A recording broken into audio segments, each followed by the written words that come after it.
Linda Evans and Kevin Bacon on the next Rosie O'Donnell Show. Life to live. I know that I want to be with Kevin, and I know what I'm doing. I hope so. You are out of Buchanan Enterprises.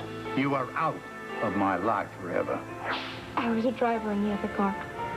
The one that killed your baby and almost killed you. It was me.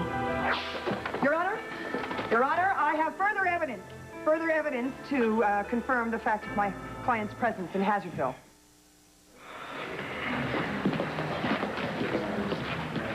Hello? What's happening? Closed hearing. No news. Thanks for the update. My guess is things aren't going too well for Patrick Thornhart. Maybe not. No. Marty just went flying in there with some guy I never saw before. What's that all about? Well, let's just say she didn't look unhappy. Did she say anything? Maybe you should ask one of those third-rate hacks that you pay.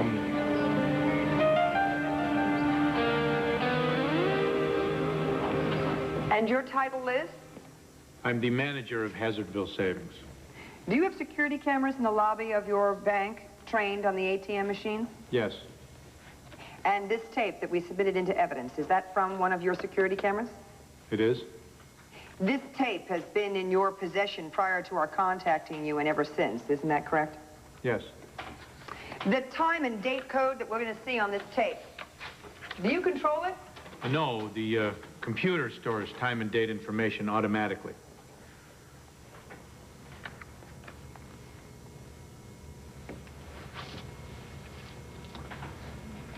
Is this the lobby in your bank, Mr. East? Yes, it is. And so this is the tape from June 6, 1997, taken in the lobby of your bank in Hazardville, correct? Yes.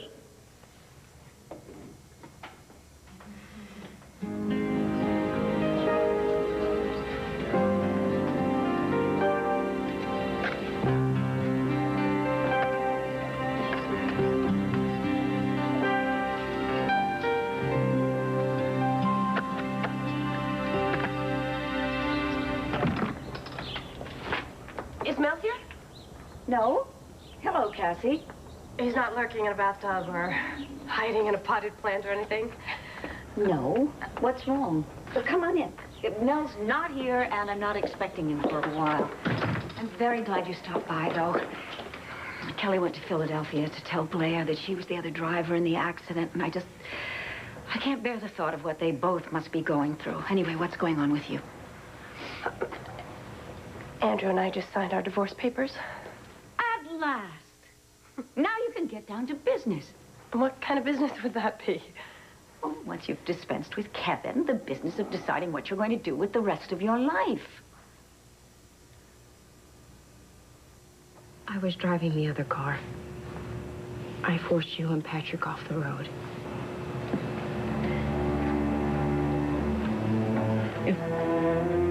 It was you? Yes. You killed Brendan? Yes.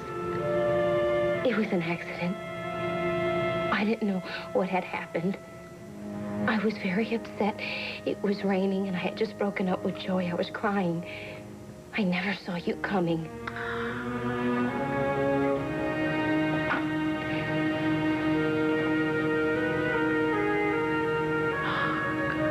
Why did it have to be? I apologized to Patrick and to Todd, everybody I could think of. I wanted you to know, I wanted to tell you. But Dorian made me wait until you were strong enough to hear. And I know how hard this is for you. So I know that you're gonna probably need a little bit of time before you can forgive me.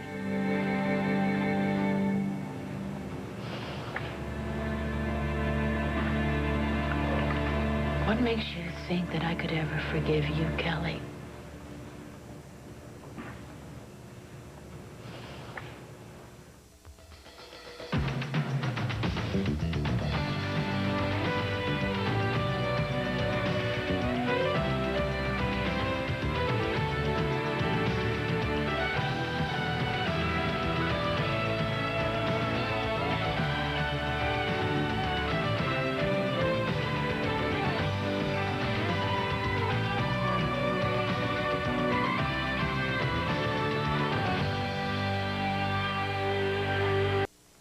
You killed my son. Before he had...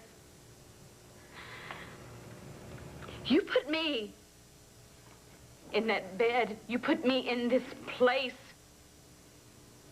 You've kept me apart from my daughter through the worst crisis of her life. And you think that I can forgive you. I'm so sorry, Blair. Kelly, for the rest of my life, every time I lay eyes on you. I know that. I know, and I don't know how I'm going to make this right for you, Blair, but all I know is how sorry I am. You have got to understand. Oh, Debbie, please, I understand. Look, I understand, fine. I know that you were so upset about Joey that you were in no condition to be behind the wheel of a car, Kelly. That isn't what happened. I broke the gas. Well, why didn't you stay home? I didn't. No, you couldn't stay home, could you? Because you couldn't stand to be miserable all alone. You had to go out and share it with the world. I didn't know what else to do. I was going crazy. I never thought anything. Well, you never think, Kelly. You never think except for yourself, do you? Even now. Even now, where you're trying to tell me how sorry you are that you killed my son, that you crippled me and put my daughter's future at risk. All you really want is absolution, just to make you feel better. Isn't that right, Kelly? Don't, please, just, don't even. Don't you touch me, okay? Don't you ever touch me again.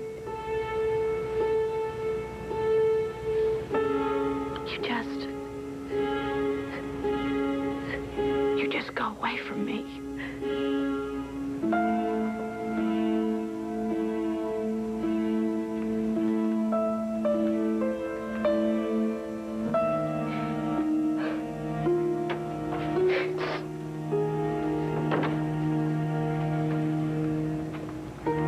And don't kill anyone else on your drive home.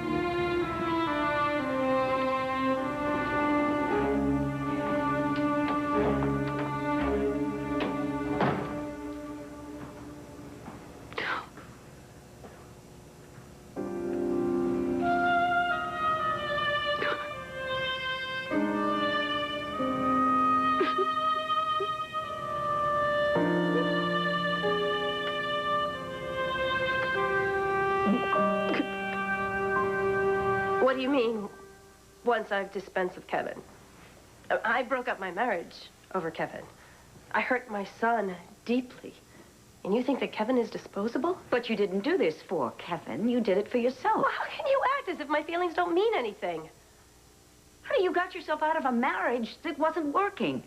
Now, if Kevin was the catalyst for that change, well, then I'm very grateful to him for showing you the way out. But, darling, don't let the progress stop here. Meaning what? Well, Kevin's not a man you could ever be serious about.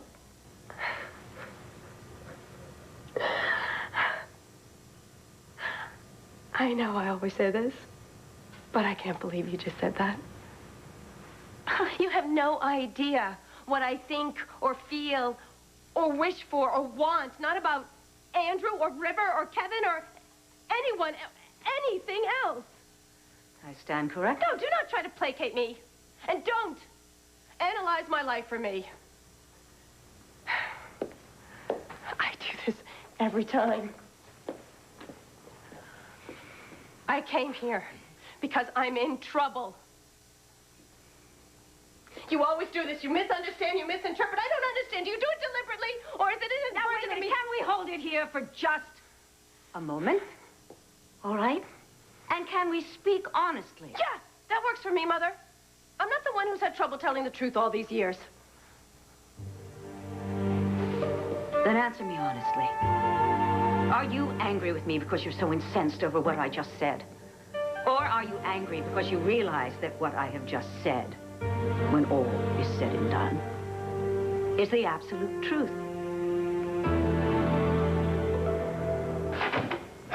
With Your Honor's permission, my office will take possession of this evidence to be examined by our forensic experts.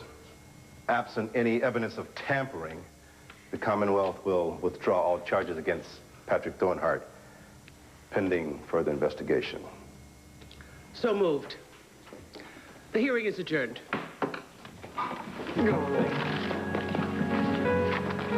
Congratulations.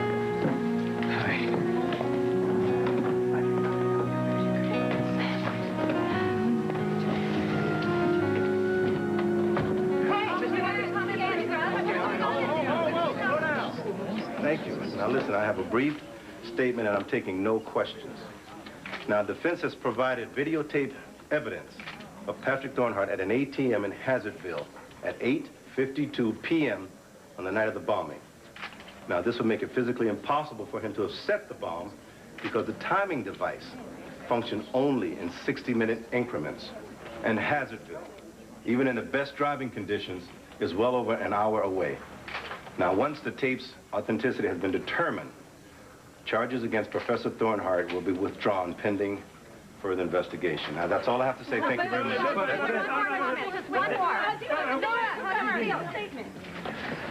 My client is, of course, very pleased by the affirmation of his innocence. What about the bomb components they found in your apartment? There was absolutely no evidence of a conspiracy to murder Guy Armitage. And I, for one, believe that someone set out to deliberately implicate Professor Thornhart. But that is a question that the police will have to investigate. What can you tell us? Do you have anything? The investigation will continue. We have no further statement at this time. Will this affect your wedding day? A lot of effort went into this frame up. So it all went for naught.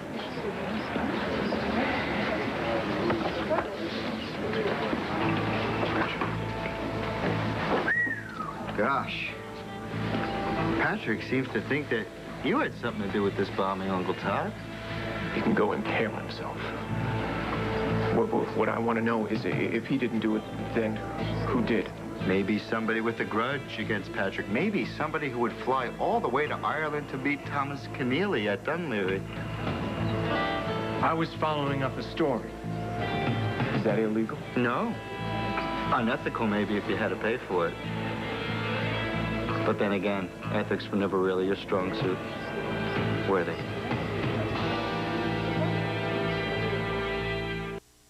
Okay, Mel. You've spent about 20 minutes chatting me up. You even bought me coffee. So what's up? It's looking more and more possible that Todd is implicated in the Armitage bombing. And what specific facts might have led you to that conclusion? Well, so far we know he visited Ireland. He met with Thomas Keneally. And while he was overseas, he shoveled a whole truckload of money out of his bank accounts. Is there more? Well, there's nothing you could hang anything on. I mean, Todd says he paid Keneally to get the dope on Patrick's involvement in the Whiting case. And you are wondering, thinking, that what good is a truckload of money to a man serving life in prison? Well, I'm thinking that for that kind of money, he deserved to get something more out of it. At least an autographed picture of the Queen in her knickers. In the first place, Todd doesn't think very much of money. Well, I'll be damned. Something Todd and I agree on. Gracious, I guess the end of the world will soon be upon us. Oh, well, it's probably just a fluke. Look, Todd's attitude towards money is very seriously colored by the fact that his came from our father.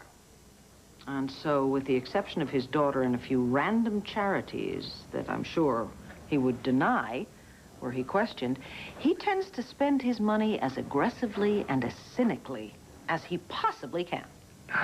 You know, I don't think we can count this as a charitable contribution. Mel, still, overpaying for a story is not a crime. Yeah, but conspiring to bomb a man into oblivion is. Well, now, that is quite a leap. Yes, it is. Todd has many, many foul deeds in his past and many difficult characteristics. What he lacks in scruples, he more than makes up for in hostility. But he is not a cold-blooded killer. Nor am I saying he is. It's not my judgment to make. I'm only reporting the facts as I've acquired them. But your facts are few and far between. Hey, got some good news. You guys want it? Oh, yes, yes. Good news is always gratefully received in here. Okay. So, Nora produces a videotape that shows Patrick at an ATM in Hazardville at 8:52 p.m. the night of the bombing. He was released on the spot. Well, that's wonderful. Yep. Right, Patrick. Not only that, but you should have seen Todd's face. After he heard, you would have thought that the videotape showed him mugging an old lady. Oh, all right. Just a minute. I think this is a very good time for me to reiterate to both of you that your facts have to be rock solid before you go putting one word into type. Thank you. Just doing my job. See you, kiddo. Kevin, you got a minute? Yeah, sure.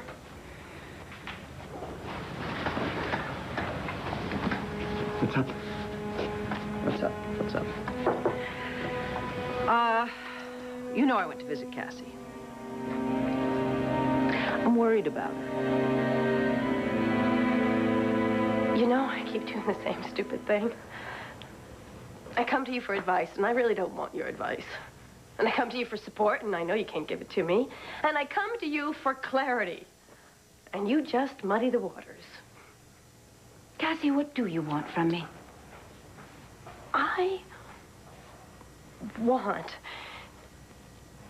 want you just this one time not to butt in and tell me how to do it better. I want you to just this one time not give me your loaded opinions about Kevin. What are you doing here? I don't know. I really don't know. I guess I hoped you could be my mother. But what I think that means is different than what you think it means. What do you think it means? I guess it has something to do with unconditional support. I mean, I read about it once in a book. Oh, Mother, it's bad enough that I've got Vicky's disapproval. It'd be nice not to have yours, too. Oh, I see. Vicky disapproves. Who is she to pass judgment on anyone, let alone my daughter? This is not about Vicky, and this is not about you. This is about me and what I need. Cassie, what is it that you think you need? Perfect. What did I say? I need Kevin. Because he loves me. Because he makes me feel more adult than anyone has in a long... than anyone ever has.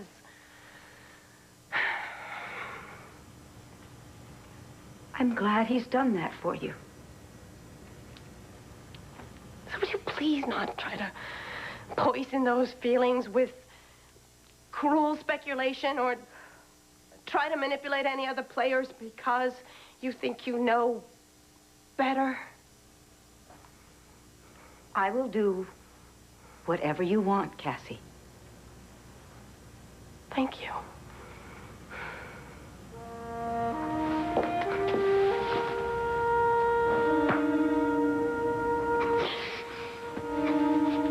Thank you for that.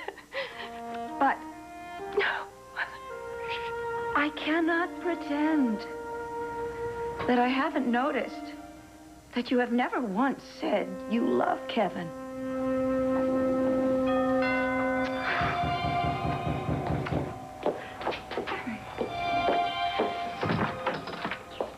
I couldn't find my keys. Cassie. Kelly. She hates me. No, sweetie, she Honey, come here. She doesn't hate you.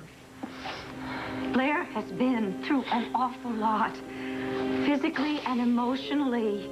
All right, this was a big shock to her. Give her some time. She'll get past it. Dear, she's not going to get past this. Never.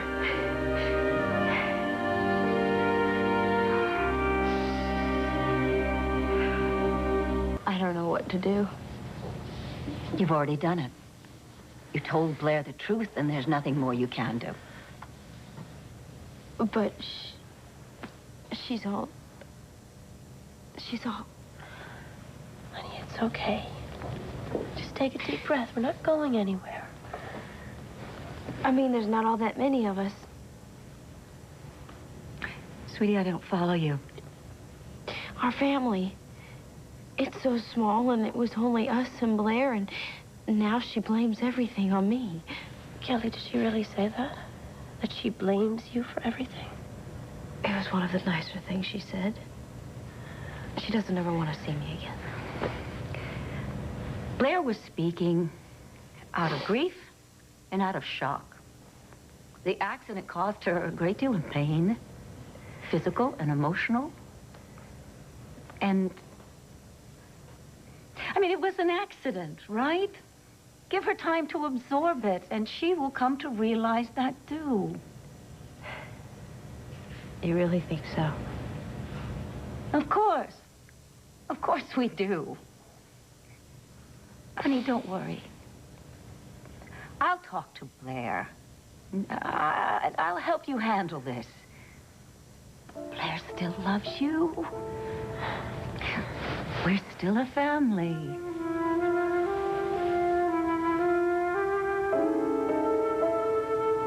Why are you worried about Cassie? Look, sweetheart, you know how I feel about her. She's practically part of the family. But the worried part? Cassie has not always been on solid ground where it concerns her emotional strength. So now she's a wacko. Am I a wacko? I think you have to be very careful how you toss your terms around, Kevin, and your presumptions. I stand corrected. And humbled.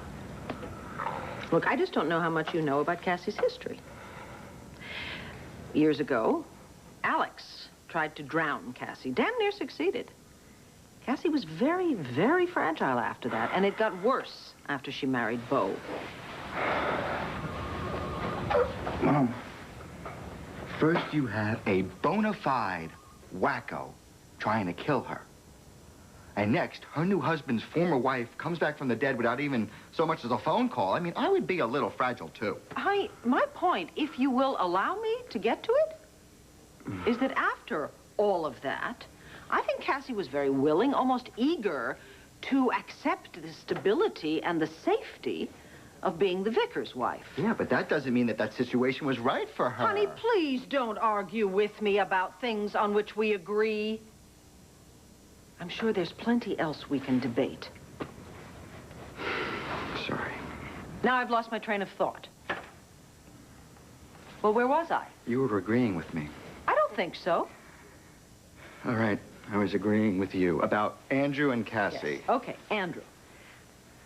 I think that Andrew was very helpful to her in sustaining her role as the vicar's wife. But in the end, the whole thing was just too much of an effort for her. So you're saying that Cassie's a wild child, or is she just a fake? Do you have to make this that much more difficult than it already is? Apparently. Yes. Because you seem to be implying that Cassie's feelings for me are not genuine.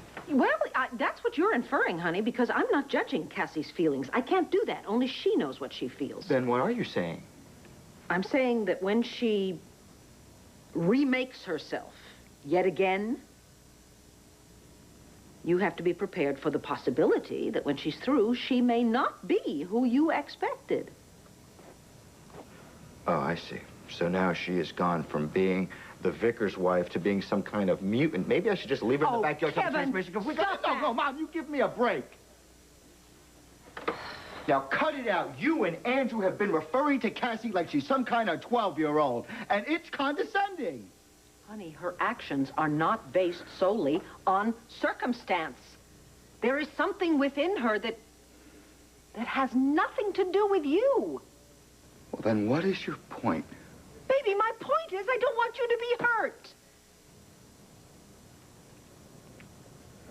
Well, thanks for the vote of confidence. And thank you very much for recognizing the fact that I'm grown up. Oh, Mom, that's the meat of the problem here. I'm sorry. Because it just seems like I'm making choices that, once again, you're not comfortable with. Well, too bad. Because these are my choices to make. So if you don't agree or you don't approve, well, I'm sorry, but that's your problem.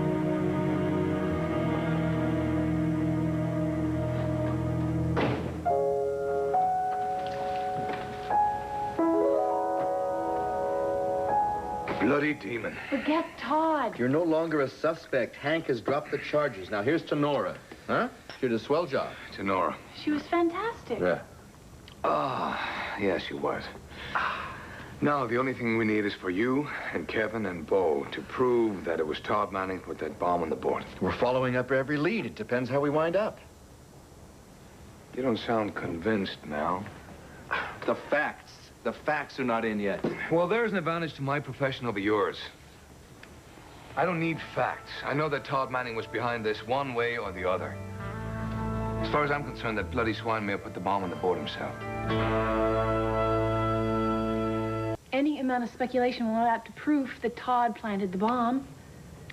Do you, of all people, think that he's not capable of this?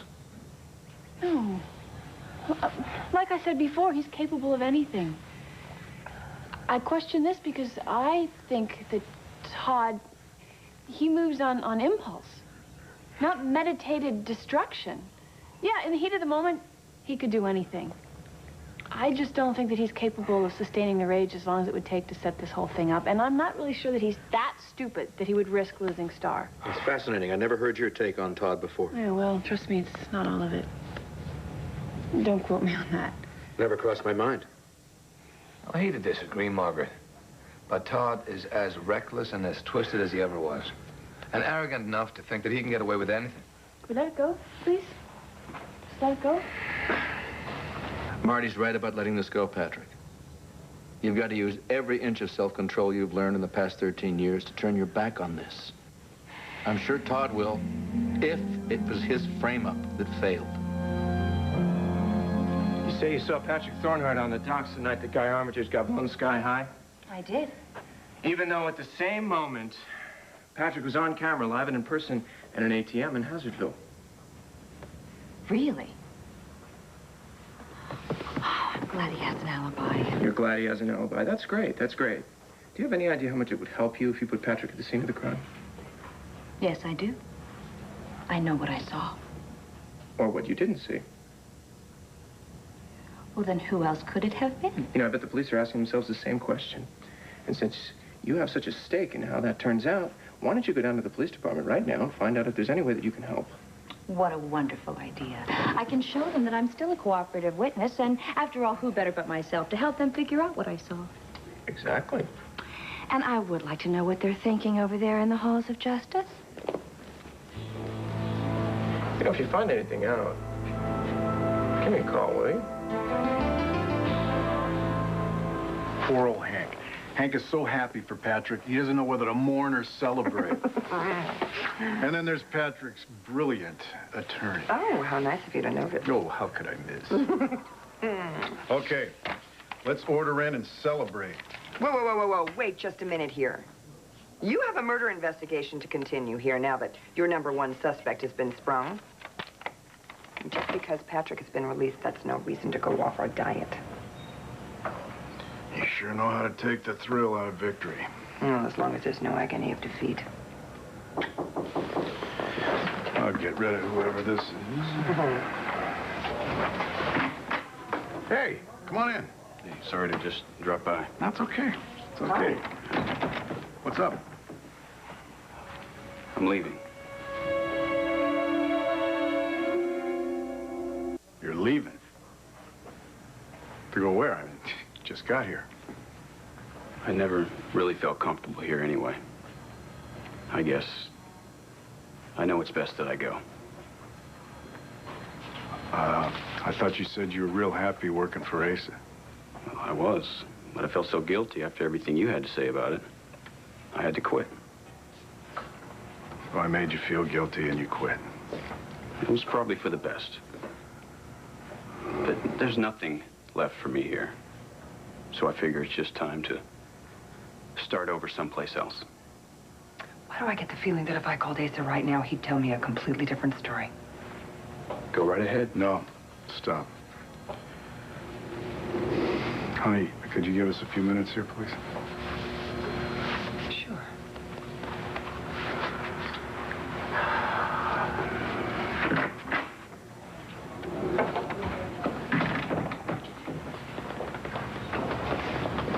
So what happened? The old man turn on you? Yeah. Just how you said he would. You were right. Like you always are. Which I know is the most important thing to you. It's nice to know that you understand my motives so well. Look, son, this is probably the best thing that could happen to you. Getting a boot from Pa, that puts you in real good company. Getting canned isn't the only reason why I'm leaving. Well, listen, there are a lot of jobs around here, you know? I can help you find something, and it'll probably be something that you'll enjoy even more. I said it's not the only issue. Besides, your offer's real kind. But it's way too late. And too little. Sorry I didn't live up to your expectations. Yeah, well, I didn't come to Landview looking for a job. I came here looking for a father. And what have I found? Is a father who only is concerned about his job. Look, I hope that you know better than that. Now, whatever isn't enough. Drew, don't lay all this on me. Every time I tried to reach out to you, you shut me down like I'm a circuit breaker. You never met me halfway. Yeah, well, if you're trying to convince me to stay, you're going about it the wrong way. You're a man, Drew. I can't convince you to do anything. And I'm not blaming you. All I'm saying right now is that we still have a chance if we both choose to work at it. No. It's time to leave. No, Drew, you don't have to go. Yeah, I think I do. Will you at least, will you let me know where you end up?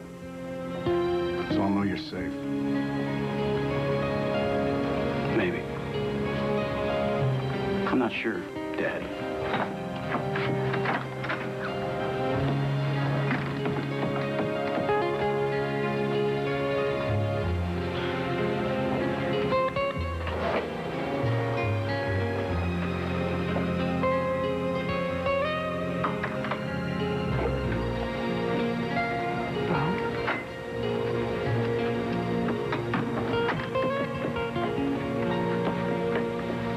Gone.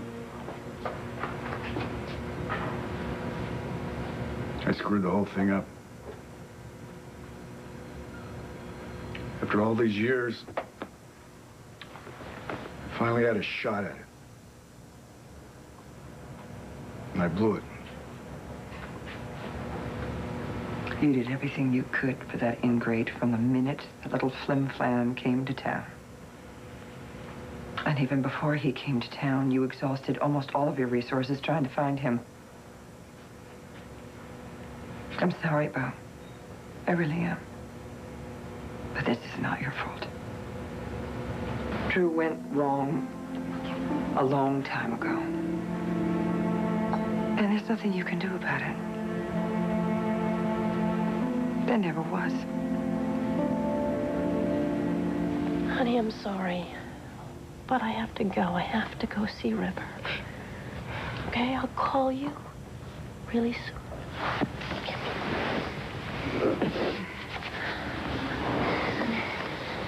Excuse me a minute.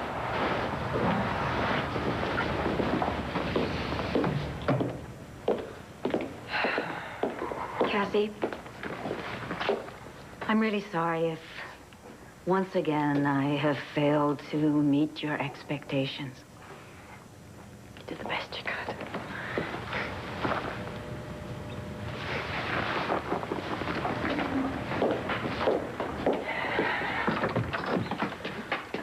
Hi, Mel. Yes?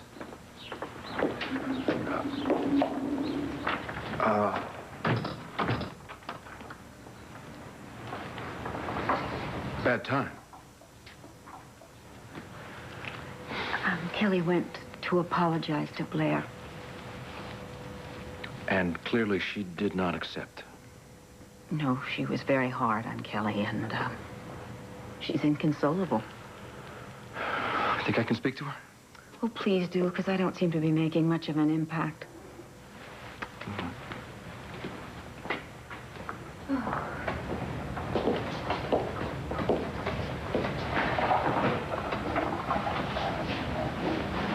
Hi.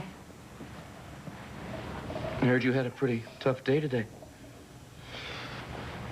I want to tell you something. I think you're one of the bravest people I've ever known. And I know some mighty brave folks. To go down there all alone and see Blair and tell her the truth when you knew what it would do to both of you? It took tremendous courage, sweetheart. Didn't do any good. It will. I'm sure Blair will come to terms with this as soon as she's got over the initial shock. Whatever happens, you did the right thing.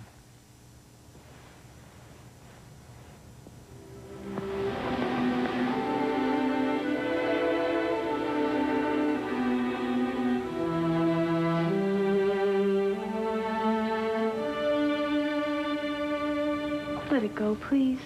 For us. Don't you think we deserve a little peace? Yes, you're right. Todd's taking too much space in our lives as it is. Yes.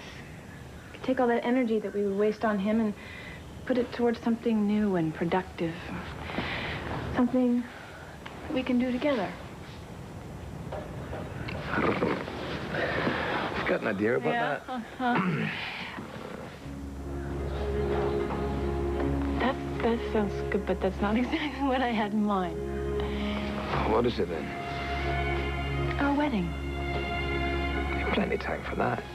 I want to get married as soon as we can. You said you want to wait till autumn. I know I did. I'm changing my mind. Oh? Why wait? I mean, why should we? You're right. There's not a reason in the world why we shouldn't get married as soon as possible.